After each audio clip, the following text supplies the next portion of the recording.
Mais le moteur qui vient vous écouter sur une première version de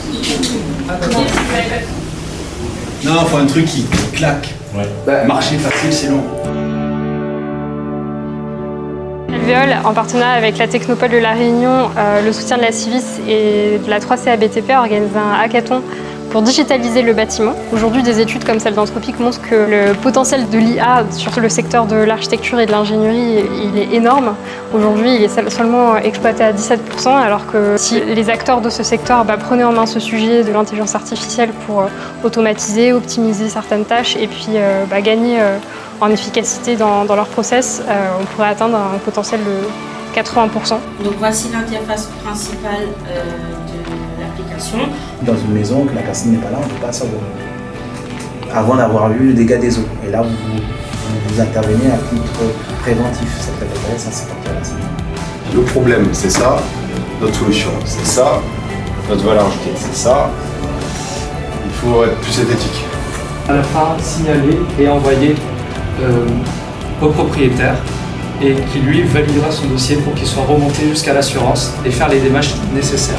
C'est pour ça qu'on a réuni, rassemblé plein de compétences, plein de profils très différents, d'étudiants, d'entrepreneurs autour de cette thématique. On avait autant des étudiants de Epitech, des Irois aussi avec des compétences en informatique, des étudiants en génie civil de l'Université de La Réunion et aussi des étudiants plus avec un parcours en gestion des entreprises et administratifs. Donc ça permettait de faire un cocktail un peu diversifié pour justement croiser plein de regards, plein de compétences sur les problématiques qu'ont posées les porteurs de défis. 150 cas sur développement IA au 23 mars 2026, ça me paraît exorbitant. Ouais, c'est clair. Et divisé par 3 mois. Ouais, voilà, c'est ce que j'ai. C'est parti du principe qu'il vaut mieux maîtriser et contrôler les risques qu'on peut avoir dans un logement que recommencer un bâtiment à zéro. Je m'appelle Arthur Gernin-Calbe, je suis actuellement en 2e année à Epitech, tout ce qui est ingénierie logicielle. Moi, je ne connais rien en bâtiment, mais j'ai eu la chance d'être en équipe avec Charlotte, qui elle est une experte d'ingénierie de travaux, ce qui m'a permis avec mon équipe de communication et de marketing de pouvoir réaliser un projet, ClickOffre. Celui qu'on a classé en premier, c'était ClickOffre. C'est une plateforme digitale réservée pour les TPE et les PME.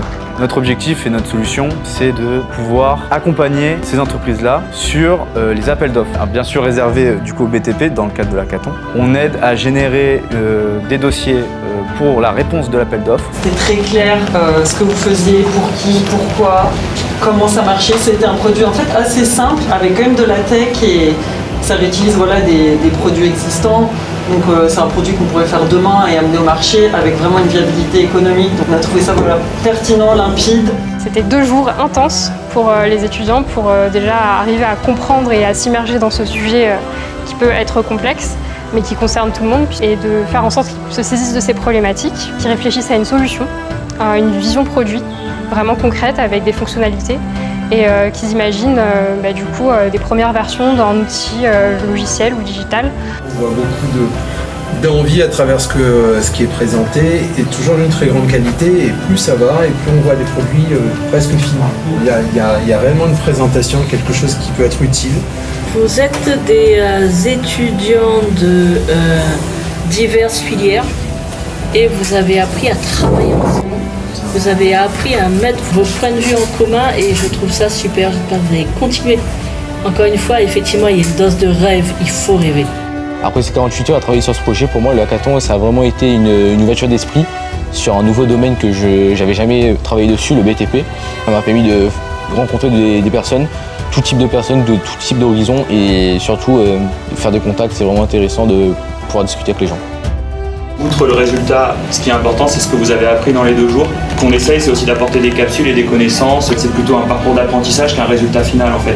Alors oui, c'est court et oui, c'est intense, mais c'est tout le parcours qu'il faut retenir parce que c'est vraiment ce qui, en entreprise, va vous permettre surtout d'être bien en entreprise. Si vous avez envie de créer votre start-up ou de continuer votre projet, ça va être aussi tout ce qui va vous permettre de le faire. Alors peut-être pas l'entièreté, mais en tout cas, ça vous donnera des petits tips qu'on espère que vous garderez un peu tout au long de votre vie. Et aussi, voilà, c'est ce côté innovant. Il faut le garder, ce côté entrepreneur, il faut le garder. Merci à tous.